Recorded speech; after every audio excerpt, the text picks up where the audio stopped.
सत श्री अकाल दोस्तों, मैं पूजा संधू एक बार फिर तो थोड़ा बहुत बहुत स्वागत करदी हां प्रोग्राम दिमाग दी बत्ती जगाओ दे विच। ते हर वार दी तरह अज फिर कुछ नवे फैक्ट ते कुछ नवीं जानकारियां मैं लैके आ गई हां ते मैनूं पता तुसीं बहुत बेसब्री दे नाल इंतजार करदे हो कि जल्दी जल्दी ये शो आवे ते जल्दी जल्दी सानूं कुछ होर नवां सुनण नूं ते देखण नूं मिले। सो बिना किसी देरी तो आपां फिर अज दे फैक्ट ते अज दीयां जानकारियां शुरू करदे हां। सो गल करदे हां साडे अज दे पहले फैक्ट दे बारे। ਕੀ ਤੁਹਾਨੂੰ ਪਤਾ ਹੈ ਕਿ ਯੂਐਸ ਆਰਮੀ ਪਿਛਲੇ ਕੁਝ ਸਮੇਂ ਤੋਂ ਦੁਰਲਭ ਜਗ੍ਹਾਵਾਂ ਤੇ ਭਾਰੀ ਸਮਾਨ ਨੂੰ ਕੈਰੀ ਕਰਨ ਵਾਸਤੇ ਰੋਬੋਟਿਕ ਐਨੀਮਲ ਦੀ ਵਰਤੋਂ ਕਰਦੀ ਹੈ। ਦਰਅਸਲ ਇਹਨਾਂ ਰੋਬੋਟਿਕ ਐਨੀਮਲ ਦਾ ਨਾਮ ਅਲਫਾ ਡੌਗ ਹੈ, ਜਿਨ੍ਹਾਂ ਨੂੰ ਉੱਬੜ-ਖਾਬੜ ਰਸਤਿਆਂ ਜਾਂ ਸਪੈਸ਼ਲੀ ਉਹਨਾਂ ਰਸਤਿਆਂ ਦੇ ਉੱਤੇ ਚੱਲਣ ਦੇ ਲਈ ਡਿਜ਼ਾਈਨ ਕੀਤਾ ਗਿਆ ਹੈ ਜਿਨ੍ਹਾਂ ਉੱਪਰ ਕੋਈ ਵੀ ਵਹੀਕਲ ਜਾਣਾ ਮੁਸ਼ਕਿਲ ਹੁੰਦਾ ਹੈ। दरअसल इन्हां रोबोटिक एनीमल्स दे विच जीपीएस ते रोटेटिंग कैमरा फिट किया जाता है। सो इस तरह ये तुहानूं फॉलो करते हैं जिवें कि ये जिउंदे जागदे एनीमल होण। इन्ना ही नहीं कि तुसी इन्हां एनीमल्स नूं अपने आप जीपीएस ते कैमरा की मदद दे नाल सैटिंग करके मिथी हुई लोकेशन ते पहुंचण दा ऑर्डर भी दे सकते हो। इन्हां एनीमल्स की कैपेसिटी की गल की जाए तो यह एक एनीमल एक समय दे विच 800 ग्राम वजन एक चार्ज की मदद दे नाल 200 किलोमीटर तक कैरी कर सकता है। सो गल करते हैं जी अगले फैक्ट के बारे। तुसीं देखिया होवेगा कि सारे ऑयल दियां ते पानी दे टैंकर गोल क्यों हुंदे हन, कदे भी एक क्यूबिकल या बॉक्स टाइप दे क्यों नहीं हुंदे, जबकि क्यूबिकल स्ट्रक्चर बनाउण दे नाल टैंक दी कैपेसिटी वध जांदी है, पर फिर भी इन्हां टैंक्स नूं सिलेंड्रिकल ही बनाया जांदा है। जानते हो क्यों? इसका कारण है कि दरअसल जदों भी किसी लिक्विड नूं कैरी करन दी गल आउंदी है ते प्रेशर की वजह दे नाल ये लिक्विड खुद नूं कैरी करन वाली बॉडी दे कॉर्नर विच बहुत स्ट्रैस पाउंदा है, जिहदे चलदे इन्हां टैंकर्स दे कॉर्नर दे उत्ते क्रैक आउण दी संभावना वध जांदी है। उत्ते ही इन्हां गोल टैंकियां दे विच कोने हुंदे ही नहीं, इसे लई टैंक नूं किसी भी प्रेशराइज्ड लिक्विड या गैस नूं कैरी करना आसान हुंदा है ते इस नूं सुरक्षित बनाउंदे हन। सो इसे कारण साडे किचन दे विच यूज होण वाले एलपीजी गैस सिलेंडर भी सिलेंड्रिकल हुंदे हन। इहदे नाल ही एक गोल टैंकर पूरे ट्रक नूं लो सेंटर ऑफ ग्रेविटी ऑफर करता है, जो इसकी स्टेबिलिटी नूं होर वधा दिंदा है। सो इन्हां सब तो इलावा गोल टैंकर नूं खाली करना भी आसान हुंदा है। सो यही कारण है कि लिक्विड ते गैस दे टैंकर गोल हुंदे हन। सो गल करदे हां जी हुण असीं अगले फैक्ट दे बारे। एक समुद्री जहाज़ नूं चलाउण दे लई उसदा इंजन ते पॉपुलर मिल के काम करते हैं, पर कई बार इदां दा टाइम आउंदा है कि जदों इन्हां जहाज़ां नूं पानी दे विच रुक के वेट करनी पैंदी है। ते तुसीं जाणदे हो कि पानी दे विच चलण वाले इन्ने वड्डे शिप्स नूं रोकण दे लई की कीता जांदा है। ਇਹ मुमकिन हो पाता है एंकर की मदद के नाल। ट्रेडिशनल एंकर पहला होर तरह दिखाई देंदे सी, पर टैक्नीक दे नाल बदलते हुए इन्हां एंकर्स की शेप भी चेंज होण लग पई। पर इन्हां सारे एंकर्स का काम एक ही है, क्योंकि जदों भी किसी शिप नूं पानी दे विच रोकना हुंदा है तो सब तो पहला उसदे इंजन नूं बंद कर दिता जाता है ते एंकर पानी च सुट दिता जाता है। ते ये एंकर बहुत भारी हुंदा है। सो इहदे काम करन दे लई शिप उत्ते एक एंकर वायरलेस मशीन हुंदी है, जो कि मोटी मोटी लोहे की चेन की मदद दे नाल एंकर नूं पानी दे विच हौली हौली सुटदी है ते खिंचदी है। पानी विच पाउण तो बाद करंट की डायरैक्शन विच खिंचण नाल ਇਹ एंकर सी बैट ਦੇ ਵਿੱਚ ਫਸਦਾ ਜਾਂਦਾ ਹੈ ਤੇ ਮਜ਼ਬੂਤ ਚੇਨ ਦੇ ਹੋਣ ਕਰਕੇ ਸ਼ਿਪ ਨੂੰ ਪਾਣੀ ਵਿੱਚ ਹੀ ਰੋਕ ਕੇ ਰੱਖਦਾ ਹੈ ਤੇ ਜਦੋਂ ਦੁਬਾਰਾ ਜਹਾਜ਼ ਨੂੰ ਚਲਾਉਣਾ ਹੁੰਦਾ ਹੈ ਤੇ ਇਸ ਐਂਕਰ ਨੂੰ ਦੁਬਾਰਾ ਹੌਲੀ-ਹੌਲੀ ਖਿੱਚ ਲਿਆ ਜਾਂਦਾ ਹੈ। ਸੋ ਹੁਣ ਤੁਹਾਨੂੰ ਪਤਾ ਲੱਗਿਆ ਕਿ ਸਮੁੰਦਰੀ ਜਹਾਜ਼ ਨੂੰ ਪਾਣੀ ਦੇ ਵਿੱਚ ਕਿਵੇਂ ਰੋਕਿਆ ਜਾਂਦਾ ਹੈ। ਸੋ ਗੱਲ ਕਰਦੇ ਹਾਂ ਜੀ ਹੁਣ ਅਸੀਂ ਅਗਲੇ ਫੈਕਟ ਦੇ ਬਾਰੇ। कुछ दिन पहला ही जदों MS धोनी ने क्रिकेट नूं अलविदा कहा सी तां बहुत सारे फैंस इमोशनल हो गए सी, क्योंकि उन्हां दा क्रिकेट दा सफ़र बहुत वधिया रहा ते उन्हां ने बहुत ज़्यादा फैन भी बनाए सी। तो चलो अज गल करदे हां MS धोनी दे नाल मिलदे होए एक फैक्ट दी। ਕੀ ਤੁਸੀਂ ਜਾਣਦੇ ਹੋ ਕਿ ਇੱਕ ਹਿਊਮਨ ਆਈ ਨੂੰ ਬਲਿੰਕ ਕਰਨ ਦੇ ਵਿੱਚ 400 ਮਿਲੀਸੈਕਿੰਡ ਦਾ ਟਾਈਮ ਲੱਗਦਾ ਹੈ, ਪਰ MS ਧੋਨੀ ਨੇ 80 ਮਿਲੀਸੈਕਿੰਡ ਦੇ ਵਿੱਚ ਹੀ ਬੈਟਸਮੈਨ ਨੂੰ ਸਟੰਪ ਆਊਟ ਕਰ ਦਿੱਤਾ ਸੀ। ਜੀ ਹਾਂ, ਅਕਤੂਬਰ 2018 ਵਿੱਚ ਵੈਸਟ ਇੰਡੀਜ਼ ਦੇ ਖਿਲਾਫ ਇੱਕ ਮੈਚ ਵਿੱਚ ਧੋਨੀ ਨੇ ਕੀਮੋ ਪੌਲ ਨੂੰ 80 ਮਿਲੀਸੈਕਿੰਡ ਦੇ ਵਿੱਚ ਸਟੰਪ ਆਊਟ ਕਰਕੇ ਆਪਣਾ ਹੀ ਪੁਰਾਣਾ 90 ਮਿਲੀਸੈਕਿੰਡ ਦਾ ਸਟੰਪ ਆਊਟ ਦਾ ਰਿਕਾਰਡ ਤੋੜ ਦਿੱਤਾ ਸੀ। ਤੇ ਤੁਸੀਂ ਜਾਣਦੇ ਹੋ ਕਿ ਕ੍ਰਿਕਟ ਦੀ ਦੁਨੀਆ ਦੇ ਵਿੱਚ ਇਹ ਅੱਜ ਤੱਕ ਦਾ ਸਭ ਤੋਂ ਜ਼ਿਆਦਾ ਤੇਜ਼ ਸਟੰਪਿੰਗ ਹੈ। ਹੁਣ ਗੱਲ ਕਰਦੇ ਹਾਂ ਜੀ ਅਸੀਂ ਅਗਲੇ ਫੈਕਟ ਦੇ ਬਾਰੇ। ਜਾਰਜੀਆ ਦੀ ਕਬਾੜ ਚੁਣਨ ਵਾਲੀ ਇੱਕ ਬਜ਼ੁਰਗ ਔਰਤ ਨੇ ਗਲਤੀ ਨਾਲ ਇੱਕ ਪੂਰੇ ਦੇ ਪੂਰੇ ਦੇਸ਼ ਦਾ ਇੰਟਰਨੈਟ ਹੀ ਕੱਟ ਦਿੱਤਾ ਸੀ।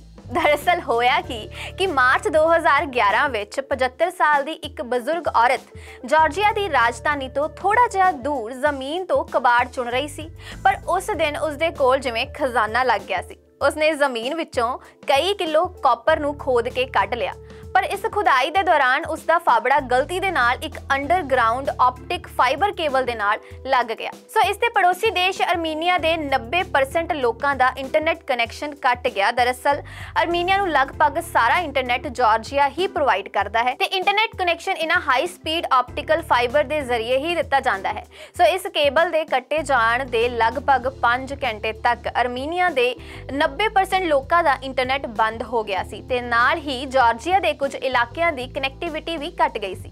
सो जिस तो बाद फॉल्ट नूं लभ के उसनूं दोबारा रिपेयर किया गया। उस महिला नूं मौके ते ही पुलिस ने गिरफ्तार कर लिया सी, पर उन्हां दी उम्र दा लिहाज करते हुए कुछ सवाल पूछ के उन्हां नूं छड्ड दिता गया।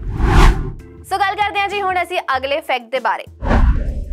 ਹੁਣ मैं ਤੁਹਾਨੂੰ इदां दे जीव दे बारे दस्सण जा रही हाँ जो कि 1499 ਦੇ ਵਿੱਚ ਪੈਦਾ ਹੋਇਆ ਸੀ ਤੇ 507 ਸਾਲਾਂ ਤੱਕ ਜੀ ਕੇ 2006 ਦੇ ਵਿੱਚ ਉਸ ਦੀ ਮੌਤ ਹੋ ਗਈ ਸੀ। जी हाँ, 500 साल तो भी ज्यादा उम्र दे मिंग नाम दे इस जीव नूं साइंटिस्टां ने आइसलैंड दे कोल लभ्या सी, पर उदों शायद उन्हां नूं इस जीव दी रिकॉर्ड ब्रेकिंग उम्र दा अंदाजा नहीं होवेगा। शुरुआत विच इस जीव दी उम्र नूं 405 साल मन्निया गया सी, पर फिर मौजूद एडवांस मैथड दे नाल पता लग्या कि यह 507 साल दा सी जदों कि 2006 दे विच इस दी मौत हो गई सी। इस जीव का नाम 15वीं सदी दे विच इसदे जन्म के समय दुनिया के एक वड्डी सल्तनत चीन की मंग इंपायर के नाम ते रखा गया सी। सो इस दे नाल मैं तुहानूं ये भी दसदा कि पहला दुनिया के उत्ते सब तो ज्यादा उम्र का जीण वाला जीव अद्वैता नां दा एक जॉइंट कछुकम्मा सी जो 2006 दे विच 255 साल की उम्र दे विच ही मर गया सी। सो ये तो सी जी साडे अज दे कुछ इंटरस्टिंग फैक्ट ते हुण आपां गल करन जा रहे हां साडे नैक्सट पड़ाअ दी, मतलब कि साडे प्रोग्राम दे विच जानकारी जिहड़ी कि तुहानूं मैं हर प्रोग्राम दे विच दसदी हां। सो अज दी जानकारी दे वल वधदे हां। सो गल करते हैं इल्यूमिनाती दी, जो अज कल पब्लिक दे विच इल्यूमिनाती चल रहा है, या फिर तुसी किसी इंसान नूं देखदे हो कि यह बंदा इल्यूमिनाती है। इस सब अज दे समय विच फेक ते असल विच अज कल ये एक तरह की भेड़ चाल बन गई है, या फिर इस तरह का फैशन चल पिया है कि जिवें किसी बंदे ने एक ट्रायंगल बना लिया ते दूसरे बंदे नूं लगदा है कि यह बंदा इल्यूमिनाती होवेगा, पर असल विच वो बंदे नूं नहीं पता कि इल्यूमिनाती ज्वाइन किद्दां कीता जावे। कुल मिला के जो आम पब्लिक विच अज दे समय विच इल्यूमिनाती दा माहौल बनया होया है, ये एक तरह का अंधविश्वास बनया होया। सो जिस तरह 100 विचों 20% वो बंदे ने जिन्हां दा ब्लैक कपड़े पाउण नाल या फिर इल्यूमिनाती नूं फॉलो करन दे नाल कोई भी कम सूत आ गया ना, सो इहदे वल होर वो आकर्षित होंदे जांदे ने। सो ये तो रही आम पब्लिक दी गल जो फेक इल्यूमिनाती बनन दा दावा करदी है या फिर इल्यूमिनाती बनन तक पहुंचण दी कोशिश करदी है, उसनूं भी फेक तरीके नाल ज्वाइन करवाया जाता है। अज दे समय विच ये सिर्फ एक बिजनेस बन के रह गया ते हुण असीं असल इल्यूमिनाती बारे दसांगे कि ये क्यों बनाया गया सी, कादे लई बनाया गया सी ते इल्यूमिनाती एक ग्रुप बनाया गया सी ते इस ग्रुप दे विच अंधविश्वास नूं खत्म करन दे लई शुरुआत की गई सी, क्योंकि उस समय अंधविश्वास बहुत ज्यादा फैल गया सी। सो इस दे बहुत सारे मैंबर सी ते बवेरिया जर्मनी विच 1 जनवरी 1776 विच जर्मन दा एक फिलोसफर सी एडम ते उन्हां ने एक गुप्त समाज बनाया जिसका नाम see the order of Illuminati. लोकां दा मनना सी कि इन्हां कोल एक स्पैशल नॉलेज हुंदी सी जो कि आम आदमी कोल नहीं हुंदी सी ते हुण इल्यूमिनाती तां इस करके बनाई गई सी कि उस समय अंधविश्वास नूं खत्म करना सी, पर अज दे समय विच इल्यूमिनाती नूं लोक इस तरह मनदे ने कि वो अपना शरीर ते रूह वेच के अमीर बन सकदे ने। पर यह जादू मंत्र शक्तियां अते तुहानूं अमीर बनाउण वालियां गल्लां ना बेबुनियादी ने, पर इल्यूमिनाती अज भी है ते ये काम भी कर रही है अते दुनिया ते राज भी कर सकदी है। ये किवें कर सकदी है अगे देखदे हां। सो इन्हां लोकां तक गल किवें पहुंची ते किन्हां ने ये गल बना के पेश कीती, सो इहदे पिछे बहुत वड्डा राज है। सो अज आपां इस नूं चंगी तरह खोलांगे। हुण ये जानण लई सानूं जानना पैंदा है चार्ल्स थ्यूअर दे बारे, जो कि उस समय का एक शासक सी ते उन्होंने 1785 विच इस सोसाइटी नूं बंद करवा दिता सी, क्योंकि उन्होंने देखा कि इस सोसाइटी का नाम बहुत वधदा जा रहा है ते उन्होंने डर पै गया कि किते इल्यूमिनाती उन्हां दा शासन जिहड़ा हटा ना देवे, क्योंकि ये ग्रुप हौली हौली बहुत शक्तिशाली हो गया सी ते इस करके इस नूं बंद करवा दिता गया। पर इस तो बाद ये ग्रुप का की होया ये किसी नूं भी नहीं पता। सो इस वक्त ये ग्रुप विच 2000 मैंबर मौजूद सी। ये लोग कित्थे चले गए ये किसी नूं नहीं पता, पर लोकां दा मनना है कि इल्यूमिनाटी दे मैंबर अते उन्हां दी अगली पीढ़ी अज भी मौजूद है। पर असल विच इल्यूमिनाटी अज भी है, इसनूं अज भी कोई चला रहा है ते इल्यूमिनाटी उस समय बंद करवा दित्ती सी, पर ਉਹ अंधविश्वास नूं खत्म करदी सी। पर अज दे समय दे विच इल्यूमिनाटी चल रही है, उस तो बाद जो इल्यूमिनाटी हुण तक चल रही है वो सिर्फ ते सिर्फ बिजनेस दे तरीके नाल चलाई जा रही है। सो इस दे विच बहुत ही मास्टरमाइंड बंदे जुड़ गए सी जो कि वर्ल्ड ऑर्डर बनाना चाहते सी, मतलब कि दुनिया ते राज करना चाहते सी। सो दुनिया ते ओ राज कर सकते सी, ये किवें कर सकते ने ये असीं तुहानूं समझावांगे। मतलब कि जो नवे इल्यूमिनाटी दे मैंबर चुने गए सी उस दे विच ओ बंदे सी जो या तां बहुत सारी पावर दे विच होण या फिर ओ बंदे सी जिन्हां दे नाल बहुत सारे लोग जुड़े होण, जिवें कि सैलीब्रिटी या फिर होर अमीर लोग। दुनिया के सब तो अमीर आदमी का नाम भी इल्यूमिनाटी दे नाल जोड़िया गया है। आम इंसान नूं देखिए तां ओ बैंक दे विच पैसा जमा करता है ते जदों आम इंसान दी कोई भी तनख्वाह आउंदी है ना ते ओ बैंक दे विच नंबर जुड़ जांदे ने ते नंबर वध जांदे ने ते जदों असीं शॉपिंग करदे हां ते ओ नंबर घट जांदे ने। पर इल्यूमिनाटी दे मैंबरां कोल बहुत सारा गोल्ड, हीरे, चांदी या फिर फिजिकली रूप दे विच ओ पदार्थ ने जो वर्ल्ड दी इकोनॉमी ते असर कर सकते हैं। दुनिया के सब तो महंगे पदार्थों का बैकअप इन्हां दे कोल पिया है ते बैंक भी इन्हां दे अंडर ने। जेकर बैंक दे विचों तुहाडे पैसिਆਂ दे नंबर घट गए तां तुहाडे कोल की रहा। सो सब कुछ इल्यूमिनाटी दे कोल बैकअप दे विच पिया है ते इस नाल बहुत वड्डे वड्डे बंदे भी जुड़े हैं। कुल मिला के अपना बिजनेस वड्डा कर रहे ने। जिवें कि अज तो पुराने समय विच देखिए उस समय इन्हां दा बिजनेस वैपन, असला, बारूद इन्हां चीज़ां नूं वेच के वड्डा हो रहा सी ते ये चीज़ां तां विकणगीਆਂ जे लड़ाई होवेगी ते उस वक्त ये लड़ाई भी लगवा दिंदे सी। सो दस्सिया जांदा है कि उस समय बहुत सारियां वार इन्हां ने ही करवाइयां सी। सो समा बदलता गया, युग बदलता गया ते वॉर्स घटदियां गईयां। सो इन्हां ने सोचा कि हुण प्रोडक्ट किवें वेचा जावेगा। फिर इन्हां ने असला बारूद शायद उस वक्त बनाना बंद कर दिता होवेगा क्योंकि अज दे समय विच फैशन इंडस्ट्री बहुत वड्डी हो गई है। सो इस करके इन्हां दे फैशन दे प्रोडक्ट बनाने शुरू कर दिते। तुहानूं पता है कि सैलीब्रिटी दे नाल लखां ही लोग जुड़े हुंदे ने ते उन्हां दे जरिए अपना समान वेचदे ने। सो अज दे समय उत्ते इन्हां ने सोशल मीडिया ते डिजिटली चीज़ां दे उत्ते भी अपना कब्जा कर लिया है। सो आने वाले समय दे विच बहुत ही वड्डी मार्केट है इन्हां दे बिजनेस दे लई ते हुण गल करिए कई इंसान इल्यूमिनाटी नूं ज्वाइन करना चाहुंदे हन। सो इसलिए वो सब तो पहला जाके गूगल ते सर्च करते हैं। गूगल ते इन्हां नूं ऑफिशियल एक वैबसाइट मिलती है जो कि इल्यूमिनाटी दे नाम तो है ते उस ते जाके जदों तुसीं ज्वाइन करोगे, ज्वाइन करन तो बाद वो तुहानूं अमीर नहीं कर सकते पर वो खुद जरूर अमीर हो जाएंगे। ते अजकल इल्यूमिनाटी जिवें कि तुहानूं दस्सिया कि सिर्फ व्यापार कर रहा है जिस विच आम लोग फसदे जा रहे हैं। कई लोग सोचते हैं कि इसनूं असीं ज्वाइन करके एक बहुत वड्डे स्टार बन सकते हैं पर उस तक शायद ही कोई इंसान पहुंचता होवे। जे पहुंचता है तो वो दसदा नहीं। सो हुण गल करदे हां वैबसाइट ते जदों तुसीं ओहदे विच ज्वाइन हो जाने हो तां उस तो बाद तुहानूं ओह इल्यूमिनाटी दे अलग-अलग प्रोडक्ट वेचदी है जिवें कि टी शर्टा या फिर कोई होर चीज़ जिस ते इल्यूमिनाटी दे साइन बने होण। ये चीज़ां तां शायद आम इंसान नहीं लेंदा जिसने इल्यूमिनाटी दे विच ज्वाइन हो के अमीर बनना हुंदा है, पर वो लोग वैबसाइट दे उत्ते एक किताब बेच रहे हैं जिस विच दस्सिया गया है कि तुसीं इल्यूमिनाटी किवें बन सकदे हो। हुण जिहड़ा बंदा इल्यूमिनाटी बनन लई ही वैबसाइट ते गया है वो उस बुक नूं तां जरूर खरीदेगा ते वो बुक खरीदण वाले अमीर तां पता नहीं बनणगे कि नहीं बनणगे पर उल्लू जरूर बन जांदे ने क्योंकि उहदे विच इदां दीयां गल्लां लिखियां गईयां ने कि इंसान पैदा होण तो बाद ही इल्यूमिनाटी दे कब्जे विच आ जांदा है। बहुत सारे लोग इसनूं मनदे भी ने पर ये चीज़ां किताब नूं इंटरस्टिंग बनाउण लई लिखियां गईयां ने।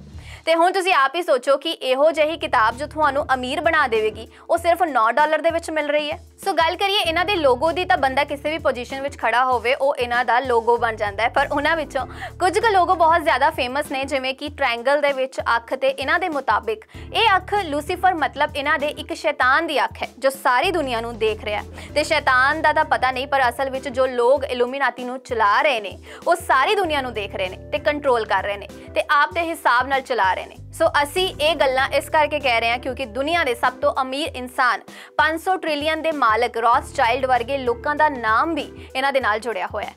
सो इल्यूमिनाटी का असल base Colorado Denver international airport नूं मन्निया जाता है क्योंकि इस एयरपोर्ट दियां कई गल्लां इसनूं इल्यूमिनाटी दे नाल जोड़दियां ने। इस एयरपोर्ट दे एक बहुत वड्डा घोड़े का बुत लग्या होया है। सो ओहदियां अखां लाल ने, उसका नाम रखा गया सी लूसीफर जो कि एक शैतान का नाम है। ਤੇ ਇਸ ਸ਼ੈਤਾਨ ਨੂੰ ਇੱਕ ਕਿੰਗ ਮੰਨਦੇ ਨੇ। ਅਸਲ ਮੁੱਦੇ ਦੀ ਗੱਲ ਇਹ ਹੈ ਕਿ 에ਅਰਪੋਰਟ ਦੇ ਥੱਲੇ ਕਈ ਸੁਰੰਗਾਂ ਬਣਾਈਆਂ ਗਈਆਂ ਨੇ ਤੇ ਜਿਨ੍ਹਾਂ ਦਾ ਅਸਲ ਵਿੱਚ ਕੋਈ ਕੰਮ ਨਹੀਂ ਹੈ। ਸੋ ਇਹ ਕਿਉਂ ਬਣਾਈਆਂ ਗਈਆਂ ਕੋਈ ਵੀ ਨਹੀਂ ਜਾਣਦਾ ਤੇ ਉੱਥੇ ਇੱਕ ਪੱਥਰ ਦੇ ਨਿਊ ਵਰਲਡ 에ਅਰਪੋਰਟ ਵੀ ਲਿਖਿਆ ਹੋਇਆ ਹੈ। ਤੇ ਜਦੋਂ ਇਹ 에ਅਰਪੋਰਟ ਬਣ ਰਿਹਾ ਸੀ ਤਾਂ ਇਸ ਦਾ ਬਹੁਤ ਵੱਡਾ ਬਜਟ ਸੀ, ਪਰ ਉਹ ਬਜਟ ਦੇ ਹਿਸਾਬ ਦੇ ਨਾਲ ਇਸ ਤੇ ਉਨੀ ਕੰਸਟਰਕਸ਼ਨ ਨਹੀਂ ਹੋਈ। ਸੋ ਇਸ ਦਾ ਸਿੱਧਾ ਮਤਲਬ ਇਹ ਹੈ ਕਿ ਉਹ ਸਾਰਾ ਪੈਸਾ ਧਰਤੀ ਦੇ ਥੱਲੇ ਲਗਾਇਆ ਗਿਆ ਤੇ ਜਿਸ ਕਾਰਨ ਧਰਤੀ ਦੇ ਥੱਲੇ ਬਹੁਤ ਜ਼ਿਆਦਾ ਜਗ੍ਹਾ ਕਵਰ ਹੋ ਗਈ ਤੇ ਉਸ ਨੂੰ ਉੱਤੋਂ ਵੀ ਕਵਰ ਕਰਨ ਲਈ ਇੱਕ 에ਅਰਪੋਰਟ ਬਣਾ ਦਿੱਤਾ ਗਿਆ, ਕਿਉਂਕਿ ਜਿੰਨੀ ਜਗ੍ਹਾ 에ਅਰਪੋਰਟ ਬਣਾਉਣ ਨਾਲ ਕਵਰ ਹੋਈ ਉਹ ਸ਼ਾਇਦ ਹੀ ਕਿਸੇ ਹੋਰ ਚੀਜ਼ ਦੇ ਨਾਲ ਕਵਰ ਹੋ ਸਕਦੀ। ਸੋ ਇਹਦੇ ਥੱਲੇ ਬਹੁਤ ਸਾਰੀਆਂ ਸੁਰੰਗਾਂ ਨੇ ਤੇ ਉਹਨਾਂ ਦਾ ਕੋਈ ਮਤਲਬ ਨਹੀਂ ਹੈ, ਇਹ ਮਤਲਬ ਸਿਰਫ ਤੇ ਸਿਰਫ ਉਹੀ ਜਾਣਦੇ ਨੇ। ਤੇ ਹੁਣ ਅਮਰੀਕਾ 'ਚ ਵਰਲਡ ਟ੍ਰੇਡ ਤੇ ਜੋ ਹਮਲਾ ਹੋਇਆ ਸੀ, ਜਿਨ੍ਹਾਂ ਬਿਲਡਿੰਗਾਂ ਦੇ ਵਿੱਚ ਜਹਾਜ਼ ਟਕਰਾਇਆ ਸੀ, ਉਹਨਾਂ ਬਿਲਡਿੰਗਾਂ ਦੀ ਗੱਲ ਕਰਦੇ ਆ ਤੇ ਦੱਸਿਆ ਜਾਂਦਾ ਹੈ ਕਿ ਇਲੂਮੀਨਾਤੀ ਦੇ ਲੋਕਾਂ ਨੂੰ ਇਹ ਹਮਲੇ ਦਾ ਪਹਿਲਾਂ ਤੋਂ ਪਤਾ ਸੀ। ਜਿਵੇਂ ਕਿ ਡਾਲਰ ਨੂੰ ਇਹ ਸ਼ੇਪ ਦੇ ਵਿੱਚ ਜੇਕਰ ਮੋੜੀਏ ਤਾਂ ਬਿਲਡਿੰਗਾਂ ਦੇ ਵਿੱਚੋਂ ਧੂਆਂ ਨਿਕਲਦਾ ਦਿਖਾਈ ਦਿੰਦਾ ਹੈ ਤੇ ਜੇਕਰ ਗੱਲ ਕਰੀਏ USA ਦੇ ਡਾਲਰ ਦੀ ਤਾਂ ਇਹਦੇ ਵਿੱਚ ਵੀ ਇਲੂਮੀਨਾਤੀ ਦੇ ਸਾਈਨ ਦੇਖੇ ਗਏ ਨੇ। ਸੋ ਅਮਰੀਕਾ ਵਰਗੇ ਦੇਸ਼ ਦਾ ਇਲੂਮੀਨਾਤੀ ਦੇ ਨਾਲ ਕੀ ਲੈਣਾ ਦੇਣਾ ਤੇ ਡਾਲਰ ਦੇ ਵਿੱਚ ਲੋਗੋ ਤੇ ਵਰਲਡ ਟ੍ਰੇਡ ਦਾ ਇਹਨਾਂ ਦੇ ਨਾਲ ਜੁੜਨਾ ਕੋਈ ਇਤਫਾਕ ਤਾਂ ਨਹੀਂ ਹੋ ਸਕਦਾ। ਸੋ ਹੁਣ ਤੁਸੀਂ ਇਹਨਾਂ ਤਿੰਨਾਂ ਚੀਜ਼ਾਂ ਬਾਰੇ ਵੀ ਜਾਣਨਾ ਚਾਹੁੰਦੇ ਹੋਵੋਗੇ, ਪਰ ਅਸੀਂ ਇਸ ਐਪੀਸੋਡ ਦੇ ਵਿੱਚ ਇਸ ਨੂੰ ਪੂਰਾ ਨਹੀਂ ਕਰ ਸਕਦੇ। ਸੋ ਅਗਲੇ ਐਪੀਸੋਡ ਦੇ ਵਿੱਚ ਤੁਹਾਨੂੰ ਇਲੂਮੀਨਾਤੀ ਦੇ ਬਾਰੇ ਹੋਰ ਵੀ ਬਹੁਤ ਸਾਰੀਆਂ ਗੱਲਾਂ ਦੱਸਾਂਗੇ। ਤੇ ਅੱਜ ਕੱਲ੍ਹ ਇਹ ਮੰਨਿਆ ਜਾਂਦਾ ਹੈ ਕਿ ਬਹੁਤ ਸਾਰੇ ਐਕਟਰ, ਸਿੰਗਰ ਜਾਂ ਫਿਰ ਹੋਰ ਅਮੀਰ ਲੋਕ ਇਲੂਮੀਨਾਤੀ ਜੁਆਇਨ ਕਰਨ ਕਰਕੇ ਹੀ ਅਮੀਰ ਹੋਏ ਨੇ।